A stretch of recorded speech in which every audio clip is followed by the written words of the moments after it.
Because of Ethan, I was left with a permanent scar on my face. My parents resented me, and my classmates loathed me. Ethan knelt outside my home for a day and a night, pleaded with my parents to be kind to me and to deal with those bullies on my behalf. Ethan said he would marry me and take care of me for life. I eagerly anticipated our wedding, only to hear him at a class reunion, along with classmates who used to bully me, made fun of me. You don't even know the scar on her face. I feel sick just looking at it. On our wedding day, Ethan and his friends started a live stream, intending to publicly ditch the wedding and humiliate me. But I waited, and I never showed up, not until the wedding ended and the live chat comments started turning nasty. Later, Ethan followed me abroad, and in a moment of passion, he reached to kiss the scar on my face, but I pushed him away. Don't touch me, you make me sick. Ethan, are you really going to marry that ugly hag? Laughter erupted from the private booth. A few guys laughed particularly loudly. They were the ones who had poured paint into my insulated mug and stuck gum in my hair. And, seated in the middle of these guys, not only didn't stop them but laughed along with them. Who knows? I might just ditch the wedding that day. Ethan rested his chin in his hand, speaking languidly. That's Ethan for you, such guts. If you really run, Ethan, you should go live that day. Oh, you're so naughty. Do you want the whole world to laugh at Clara? I stood silently by the private booth door, watching Ethan nestled on the couch with his first love. Blood rushed to my head, and I felt a chilling cold seep through my entire body. Forcing myself to calm down, I started the recording. Whatever, my parents are just forcing me to marry her anyway. You don't even know the scar on Clara's face. I feel sick just looking at it. I was already on the street, but that sentence kept echoing in my mind. Crossing the street, I wasn't paying attention and was knocked down by a passing scooter. Blood flowed down my calf. The scene was gruesome. A passerby offered to take me to the hospital but flinched when they saw the scar on my face. I declined her kind offer and walked home, utterly numb. Lying drowsily on my bed, my mind was filled with memories of the year my mother, Brenda, beat me so severely for accidentally breaking a bowl that I wasn't allowed to leave the house. My whole body ached, and I developed a high fever. It was Ethan who knelt outside my home for a day and a night, pleading with Brenda to let me go, and then took me to the hospital in the middle of the night. At that time, Ethan always touched the scar on my face with a look of deep concern. He said, Clara, I'll protect you for life. How long is for life? Apparently, only 10 years. I once thought he was a light in my life, especially when I was subjected to domestic abuse by my parents and bullied by classmates. It was Ethan who stepped forward without hesitation, shielded me. But feelings can change so quickly. This wedding I'd looked forward to for so long was just me playing a role in my own delusion. After an unknown amount of time, Ethan returned. I opened my eyes and saw him kneeling by the bed, frowning as he looked at the wound on my leg. He took out the first aid kit and carefully cleaned the blood, disinfect, and bandage the wound. Where have you been? How did you end up like this? Your face is already ruined, and now you'll be limping too? Do you think marrying you isn't humiliating enough for me? I pressed my lips together, saying nothing. My heart felt like it had been torn open. I was numb with pain. Perhaps realizing his tone was too harsh, Ethan softened his voice and reached out to touch my face, but I turned my head away. His hand froze in midair, and he looked at me, a little surprised. I forced a smile. I'm fine. He didn't notice anything amiss and changed the subject. The wedding is next month. Take good care of yourself and don't mess anything up on the big day. I looked at him indifferently. He must be afraid the wedding won't happen, and he won't be able to ditch it successfully and humiliate me, right? Don't worry. How could I let you have your way so easily? If anyone's running, it'll be me first. Ethan walked to the living room and took a phone call, lowering his voice significantly as he spoke softly to the person on the other end. I didn't need to guess. I knew it was Tiffany. Tiffany was Ethan's first love, exceptionally beautiful. They had dated for a while in college, but then Tiffany went abroad, and they lost touch. However, Ethan recently had an international project, and the contact person happened to be Tiffany. When heard Ethan was getting married, she insisted on rushing back to see him. Previously, to appease me, Ethan would tell me every detail of their collaboration. I had always trusted him, but now it seemed their relationship was more than just professional. I simply hadn't noticed. Seeing me suddenly appear in the living room, Ethan's expression stiffened. He mumbled goodbye and hung up the phone. Something urgent came up at the company. I need to go check on it. Ethan lied, grabbing a coat and heading for the door. Noticing how quiet I was tonight, he hesitated, standing at the doorway and looking at me. Normally, if he left so late, I'd be incredibly worried, insisting on going to the company with him. But now, I just looked at him calmly with a smile. Go ahead. Be careful on the road. Ethan's lips moved as if he wanted to say something, but in the end, he turned and closed the door without hesitation. I dropped the smile from my face, staring blankly at the engagement photos hanging on the wall. Ethan and I had specifically gone back to our high school alma mater to take them last week.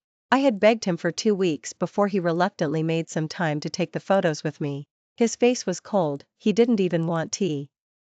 Oh smile, yet I was still so happy. I was too slow.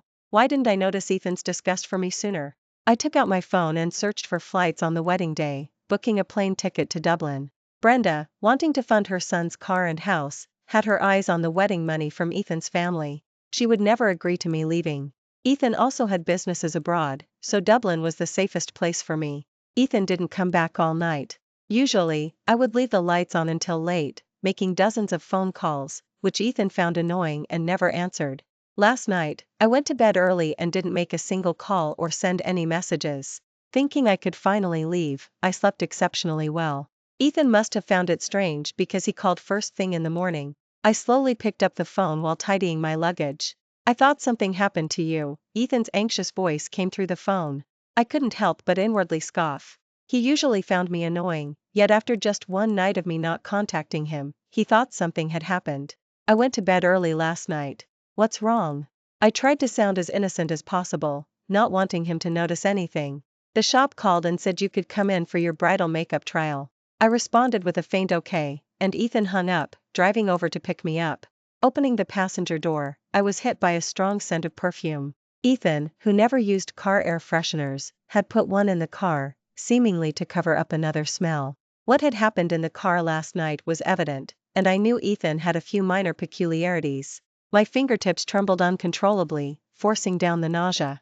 The car's ornaments and seat cushions were things he and I had picked out together. Their arrangement hadn't changed, but now everything about them made me feel sick. I closed the car door and sat in the back seat. Ethan looked surprised and asked gently what was wrong. I can't stand the SME. LL of this air freshener, I said faintly. Hearing my words, a flicker of panic crossed Ethan's face, but he quickly composed himself.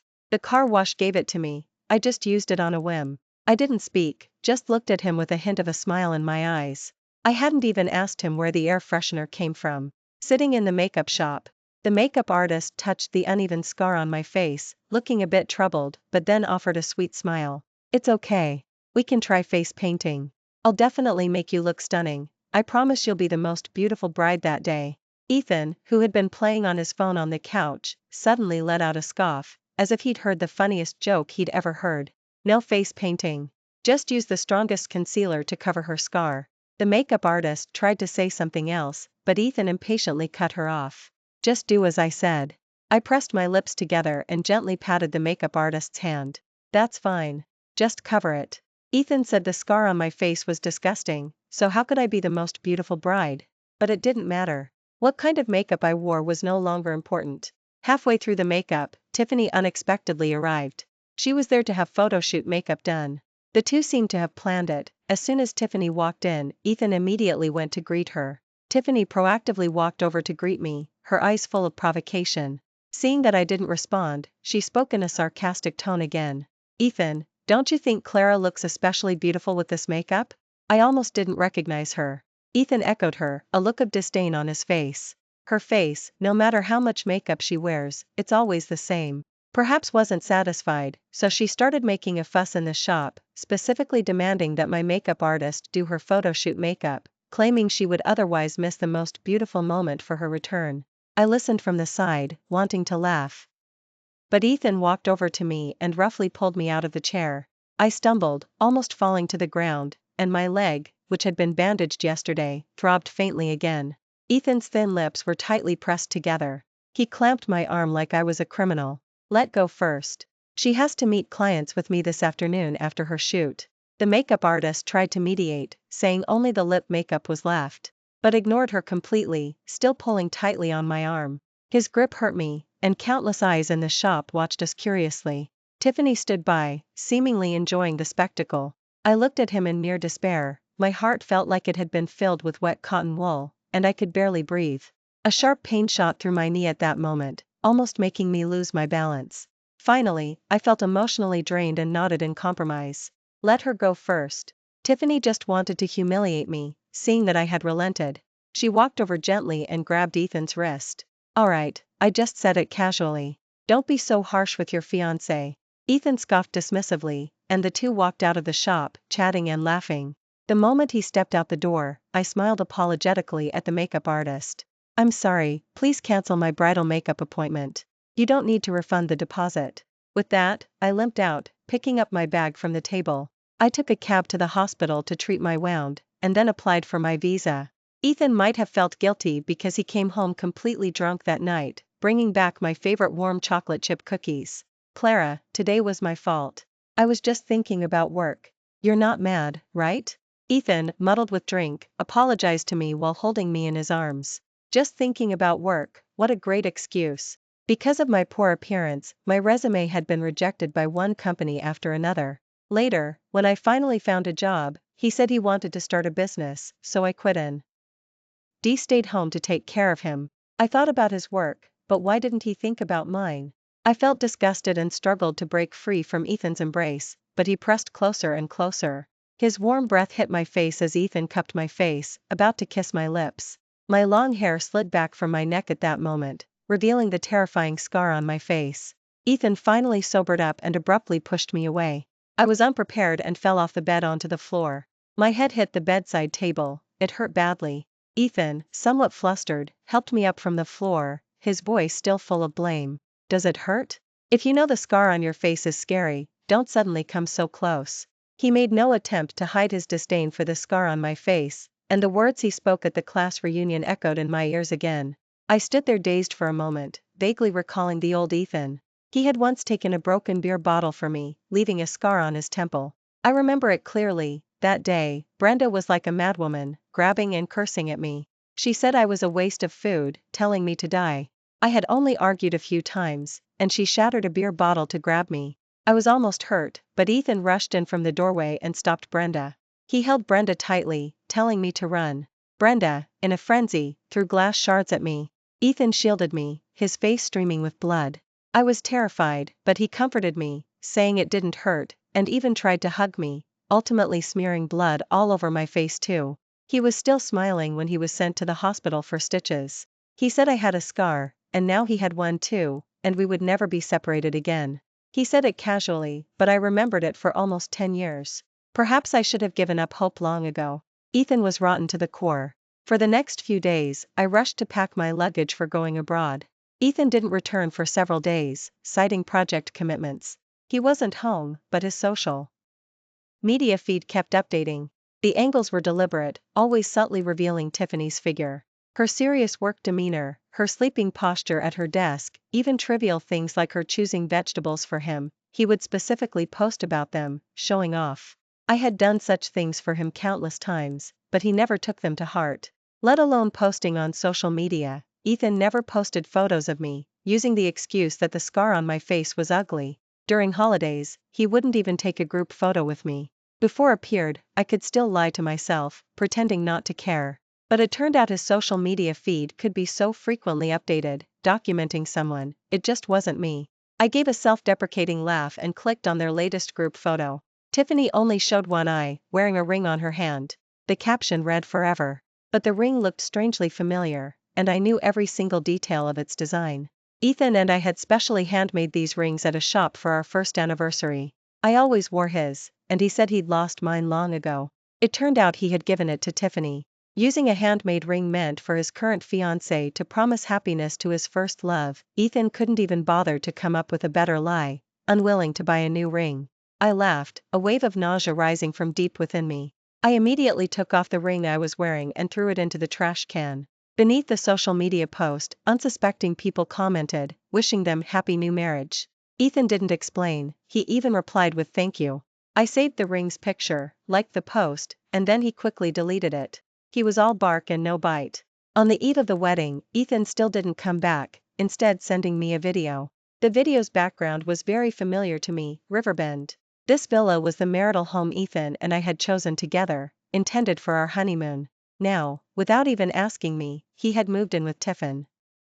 Why, the video was from a third-person perspective. Ethan was drunk, vaguely lying on the bed, continuously mumbling, "I love Tiffany." Tiffany smiled sweetly at the camera, then, in a high-pitched voice, asked, "Ethan, if you love me, what about Clara?"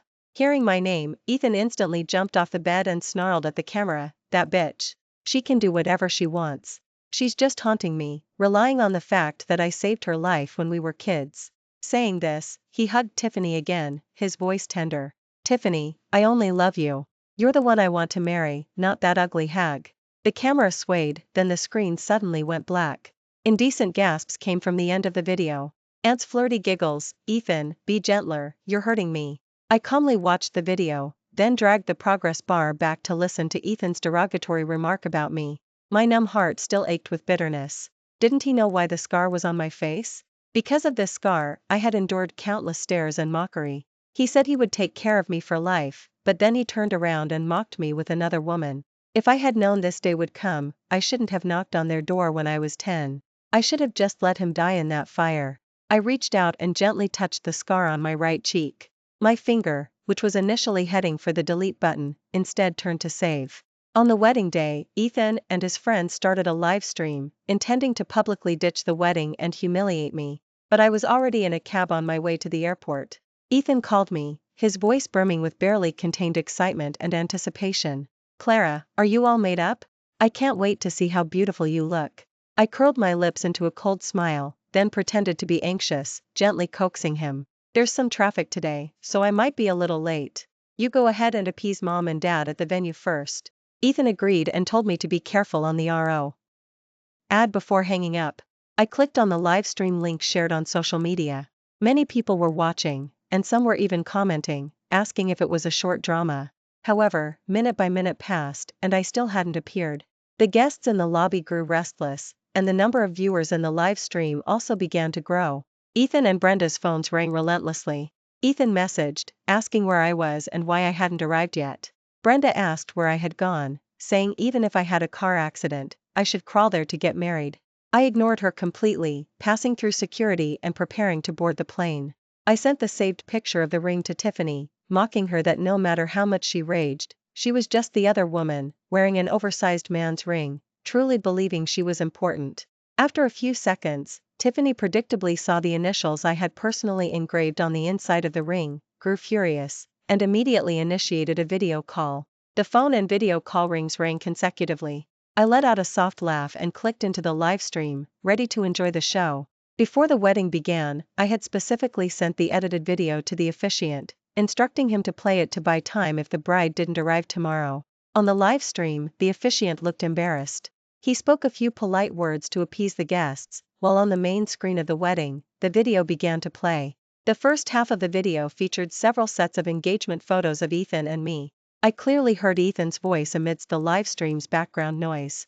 He was still persistently calling my phone, interspersed with a few scolding remarks directed at Tiffany. "That's how the ring is. If you want to wear it, wear it. If not, get out." The lobby descended into chaos at this point. Ethan belatedly looked at the screen. In the video, he was hugging Tiffany and professing his love, while simultaneously cursing me with the most Vici us words. He rushed to turn off the video, his steps unsteady, and he fell flat on his face in front of everyone. The live chat comments started turning nasty, realizing after all this time that it was a live stream infidelity scandal. The audience's curses grew harsher and harsher, and then the live stream was blocked. I couldn't help but laugh out loud, then turned off my phone, putting on my eye mask, ready for a good sleep on the plane. I fell into a deep sleep and had a dream. In the dream, it was the big fire from when I was 10. Ethan's parents were out, leaving him alone at home. The pressure cooker on the stovetop had boiled dry, making a whistling sound, but he was asleep on his bed. The fire gradually spread. I anxiously pounded on the door, screaming that there was a fire. A neighbor immediately pulled out their phone and called 911. I found the key under a flower pot, covered my mouth and nose with a wet towel, rushed into the fire, and dragged Ethan out. He was suffering from carbon monoxide poisoning and unconscious, and I was burned by the searing cabinet door while protecting him. From then on, I had a permanent burn scar on my right cheek, extending to my neck. I grew thick bangs to cover my face. Brenda already disliked me, but after that, she never gave me a kind look. She called me an ugly hag and said she wished she didn't have a daughter like me.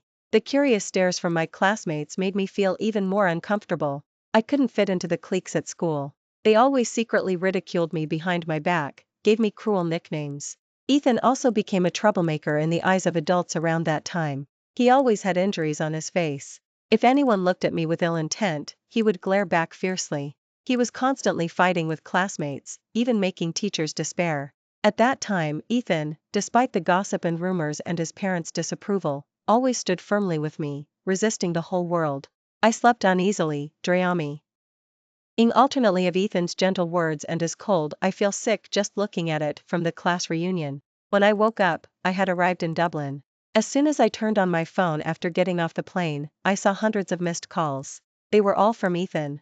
There was also a voicemail: "Clara, where are you? The house suddenly feels empty. Why didn't you come to the wedding? Whatever happened, it's my fault.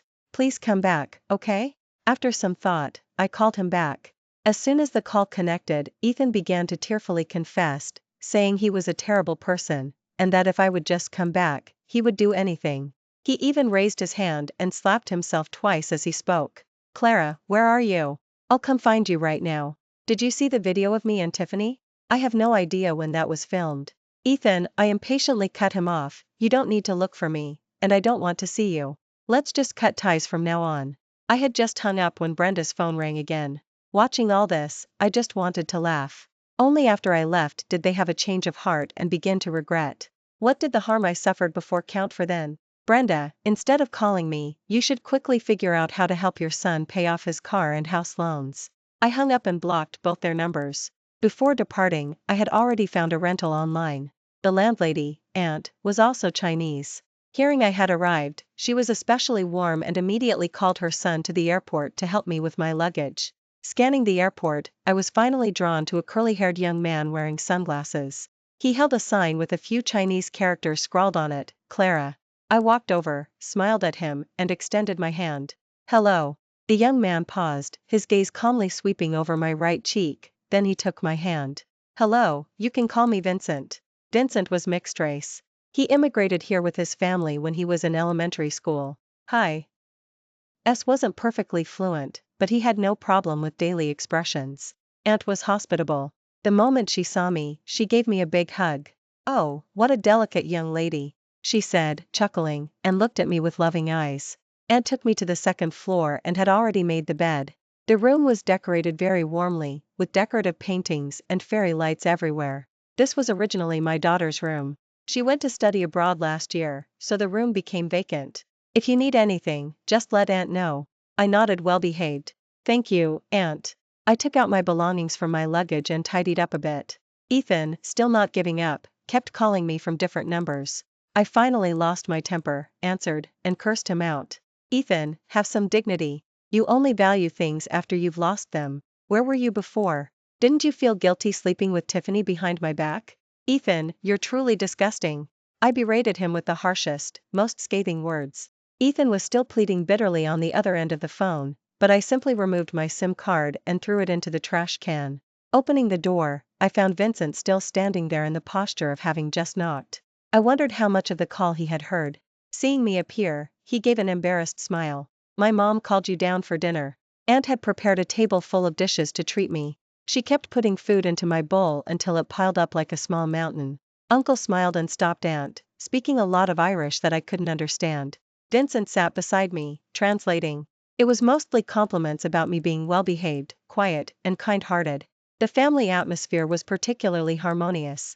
The mother was generous and welcoming, the father understanding, and Vincent had a humorous personality. I ate my dinner with my head down, my nose stung, and I almost cried. The scene I had longed for night and day in my dreams was now truly before my eyes. So, this is what it feels like to be praised. I had never experienced it before. In this new environment, influenced by Aunt's daily gentle praise and Vincent's humor, my smile gradually returned. I even tried to comb back my thick bangs, openly revealing the scar on my face. Vincent gave me a painting. In it, the scar on my right cheek had transformed into a beautiful butterfly. Vincent told me it was my most unique mark in this world, and no matter what I had experienced before, it had now metamorphosed into a beautiful butterfly, and every day waiting for me from now on would be wonderful. Vincent said these words to me with utmost sincerity. We even made a pact: he would teach me how to paint, and I would teach him Chinese characters. Every day in Dublin was beautiful. I had almost forgotten Ethan's existence, but he still found me. That day, Vincent and I were sitting on the lawn, and he was teaching me how to paint. He was very close to me, holding my hand, showing me how to sketch figures and their shadows. Held close in his embrace, my cheeks were burning. Ethan suddenly rushed out from somewhere, roughly pushing Vincent away from me and punching him in the face. Vincent's lip was bleeding, and Ethan tried to grab his collar again. I was stunned by the situation and quickly stood in front of Vincent. Looking up at Ethan, I saw that he was not well at all. He had dark circles under his eyes, his stubble grown out and unshaven, and his wrinkled coat looked like it hadn't been changed in days. This was certainly torture for Ethan, who valued his image more than anything. His finger trembled as he pointed at me. "Clara, I used to protect you, but now you're standing in front of another man. Is this how you repay me?" I lowered my eyes and didn't speak. Our positions had shifted imperceptibly. From the moment he stood beside Tiffany, he was no longer the Ethan who would wholeheartedly protect me. I made an excuse that I needed more paint to send Vincent away. Vincent. T glared back at Ethan fiercely, then reminded me to be careful before leaving. As soon as Vincent left, I looked at Ethan coldly. "How did you find me?" Ethan didn't speak, just stared blankly at me. "Clara, you seem a little different than before. You." He looked at my right cheek, which was now mostly uncovered. I smiled indifferently. "Of course, I'm different. I'm doing very well here. Vincent is very kind to me, and I don't plan on going back." Ethan lowered his head and said nothing. After a long while, he carefully pulled out a photo from his pocket. "I checked your flight and used this photo to find you one by one. Clara, do you still remember this photo? We specifically went back to our high school and took it on the playground." I glanced at him coldly. He had been dismissive back then. I had begged the photographer to print 2 extra copies of the engagement photos. "I don't remember, Ethan. I'm not your fiancé anymore. There's nothing between us." Ethan looked at me incredulously, tears in his eyes, as if he was about to have a mental breakdown. "Why? Clara, why did you leave without saying anything?" "I can explain everything.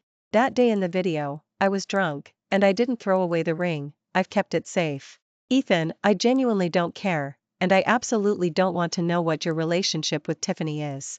I turned to leave, but Ethan grabbed my hand and knelt down, still holding the ring I had long ago thrown into the trash can. "Please, Clara, forgive me. I truly wanted to marry you. I've made all the preparations for our wedding. Can you just give me one more chance? Just one?" I didn't speak, just watched him coldly, my hands in my pockets. Ethan stubbornly stayed on his knees, looking at me with sorrowful eyes. "Clara, I was completely wrong. I thought as long as I was ready, you would always be there waiting for me. I thought I protected you out of guilt, but the day you said on the phone that we had no relationship, I didn't feel relieved at all. My heart ached so much. I can't imagine life without you." Ethan's voice grew softer and softer. He suddenly hugged me, pulling me into his embrace. "I've confirmed it countless times in my heart. I truly love you, Clara." Ethan murmured softly, holding me tightly, his confession echoing in my ears. I used to crave his embrace and long for his confession so much, but when it actually happened, my heart was incredibly calm. Ethan's face was wet with tears, and his eyes searched for my lips. Finally, he cautiously leaned closer to my face, wanting to kiss the scar on my face. I used all my strength to break free from his embrace and slapped him sharply. "Don't touch me, you make me sick." Ethan was stunned by my slap, standing frozen in place, staring at me. "I heard what you said at the class reunion." A trace of confusion flashed across his face. I pulled out my phone and played the recording from the private booth entrance that day. Ethan's face instantly went white. The light in his eyes gradually dimmed, and he repeatedly apologized to me. "Ethan, you're such a hypocrite. My face may not be pretty, but you are a superficial, utterly trashy person." I was losing control of my emotions. Just thinking about what he said that day made me tremble all over. "Ethan, I shouldn't have saved you that day. Why didn't you die in that fire? You could die 100 times, and it wouldn't appease the anger in my heart." Ethan's face was covered in tears, he seemed genuinely hurt by my words. He tried to grab my hand again but was knocked to the ground by a punch from Vincent, who had rushed back from behind. With personal resentment mixed in, Vincent's punch was exceptionally forceful, and half of Ethan's face immediately swelled up. "Please stop bothering this lady, okay? She's my girlfriend now, and besides, Aren't you a little too late to regret it? Vincent wrapped his arm around me, looking at Ethan provocatively. Ethan lay on the ground, disheveled, barely able to get up. I was somewhat taken aback and didn't want to spare him another glance. I walked away, linking my arm with Vincent's. Once we reached a secluded spot, Vincent lowered the hand he had loosely rested on my shoulder and let me go. Thank you for earlier, I said, thanking him. Vincent's face flushed crimson all the way to his neck. He scratched his head awkwardly. What I said earlier wasn't just idle talk, I meant it. Clara, I like you. Will you be my girlfriend? Vincent suddenly turned serious, looking at me and speaking each word with earnestness. I smiled, pressing my lips together. I didn't answer, but instead, I tightly held the hand he had extended. After that day, Ethan didn't contact me again. I thought he would give up then, but 3 mornings later, to my surprise, Vincent received a call from the hospital. The call said someone had attempted suicide on the street. Passers-by had intervened and taken him to the hospital. After questioning the patient himself, they eventually tracked me down. The patient's condition wasn't good, and they hoped I would visit him. When I heard someone had attempted suicide, my breath caught. I rushed to the hospital. Only after asking about the situation did I learn that Ethan had gotten drunk and fought with someone on the street. He had even cut his own face with broken glass from a bottle. Blood covered the ground. The situation at the time was quite terrifying. Ethan had a bad temper. Even with a broken leg, he wouldn't cooperate with the doctor's treatment. He kept tearing off the bandages that were applied to his face. This happened repeatedly, and his wounds became inflamed. When I appeared at the doorway, Ethan's eyes lit up. I walked emotionlessly to the bedside and sat down. The doctor asked me to talk some sense into you. Go ahead and be self-destructive, but don't make things difficult for others. Clara, your willingness to see me. Does that mean you're not as angry anymore? Ethan looked teamy, filled with hope. I quietly looked at his right cheek. The wound, left untreated, was inflamed. It had formed a yellowish-brown scab, and parts of it even exposed the raw flesh beneath. It would definitely leave a scar. Was it worth it to do this? I asked him. Ethan extended his hand and lightly hooked his finger around mine. If it could make you forgive me, I'd do anything. I lowered my gaze, looking at his finger hooked around mine. He was already wearing a wedding ring. If I told you to die, would you do that too? Ethan's face stiffened, and his lips turned pale. Clara, do you hate me that much? I looked up at him, just as I was about to utter something even more vicious. Tiffany's phone call came through. Ethan refused to answer her call, so she kept calling me instead. I pressed the answer button and put it on speaker. Tiffany's furious cursing echoed through the hospital room. Clara, you conniving bitch. Where did you take Ethan? He won't even answer my calls. Are you really that shameless? She was about to say more, but Ethan snatched the phone. Tiffany, I was just playing around with you. You actually took it seriously? I didn't want to answer the phone. Don't you dare harass Clara. Believe me, I won't go easy on you. He hung up and then looked at me ingratiatingly. I laughed, feeling a little sorry for Tiffany. Ethan was clearly the one at fault, yet it was always us who ended up getting hurt. Ethan, you don't seriously think this makes you look profound and handsome, do you? What you said at the class reunion, I will never forgive you for that. I shook off his hand and stood up. You're the one who truly deserves to die. I won't stop you from doing whatever you want. Just don't ever harass me again. I turned to leave. Ethan, desperate, lunged at me to hug me and fell off the hospital bed. He groaned softly in pain. One hand still clutched my sleeve, refusing to let go. Clara, I'm sorry. I know I was wrong. Please give me a chance to make amends, okay? Didn't we promise each other? Never to be apart. I was a little stunned. He actually remembered that phrase. Seeing a slight softening in my expression, Ethan turned his head and exposed his face. If you're still upset, you can cut me however you want, okay? Anything to make you feel better. Ethan, who was once so arrogant and self-important and valued his image more than anything, had actually come to this. Kneeling so subserviently to beg someone. If this had happened before, I would have been heartbroken. He was the last person in the world I ever wanted to see suffer. But now, I just felt annoyance. Ethan, don't you understand? It's not about the scar, it's that I don't love you anymore. But I still love you, Clara. I truly do. Ethan gripped my sleeve tightly. His knuckles turned white from the force. Tears streamed down his face like broken pearls, hitting the floor in large drops. I've come to terms with the scar on my face. Because of you, because of this scar, I truly suffered for a long time. But that's all in the past. Here, no one stares at me strangely. They praise me for being confident and graceful. I have a brand new life. As for you, trash who only cares about others' appearances, I wish I had never known you. I pried his fingers off my sleeve, one by one. He softly pleaded with me, still kneeling on the floor, don't do this to me, Clara. Taking a deep breath, I walked out of the hospital room without looking back. Ethan remained stubborn. Every day, despite his injured leg and regardless of the weather, he appeared at Vincent's doorstep. He sat silently on a roadside chair, staring intently at our window. A bouquet of flowers was placed on the windowsill, with a card that simply read, "I'm sorry." Ethan would typically sit there all day, and the flowers on the windowsill were constantly changed. Finally, unable to bear the harassment any longer, I went out to confront him. In front of him, I threw the flowers on to the ground. I looked at him coldly. Vincent has a pollen allergy, you're causing him a lot of trouble by doing this. Ethan awkwardly picked up the flowers from the ground. He looked up, asking resentfully, "You're doing this to me? Is it all because of Vincent?" "Of course, it is. Because I like him. You're not even worth a single strand of his hair." I ignored him, walked up to Vincent, wrapped my arms around his neck, and kissed him. Right in front of Ethan. Vincent understood my intention and deepened the kiss, one hand on my waist. Ethan stared at us, dazed. He seemed to have finally given up completely. After that incident, he never appeared again. 2 weeks later, Vincent confessed his feelings to me again. This time, he was particularly formal. He held a bouquet of roses and knelt on one knee with great solemnity. He said girls valued a sense of ceremony and that a relationship should begin with receiving a bouquet of flowers. Under the care of Vincent and his family, I truly understood what love was. More than loving others, it was important to love myself. I received a phone call from home informing me that Brenda passed away. After I left, she became disoriented. She was borrowing money from everyone for her son's mortgage and car loan. She ran into the middle of the street and was hit by a car. I didn't go to Brenda's funeral.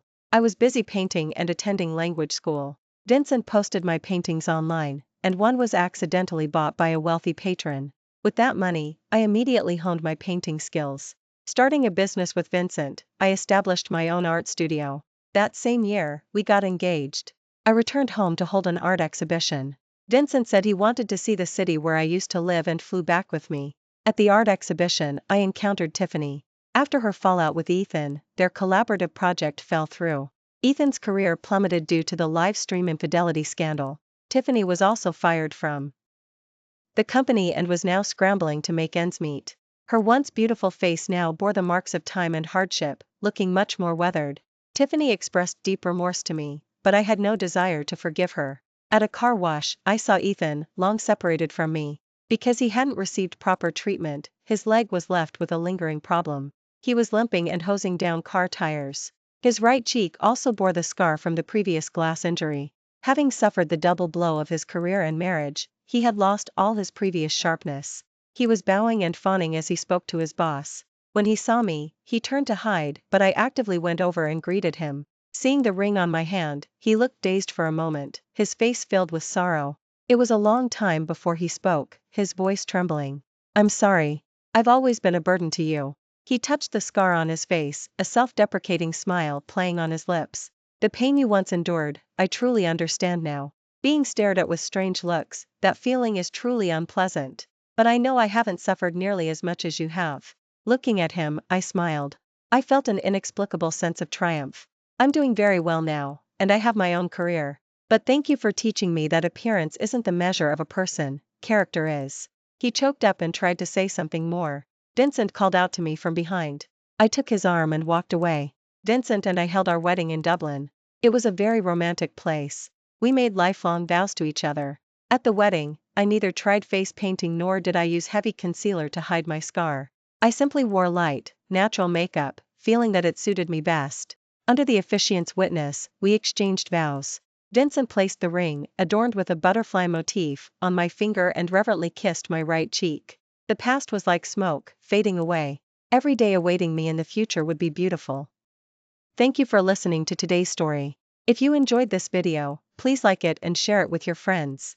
We look forward to hearing your thoughts in the comments section. Feel free to share your opinions. Don't forget to subscribe to our channel for more exciting stories. See you next time.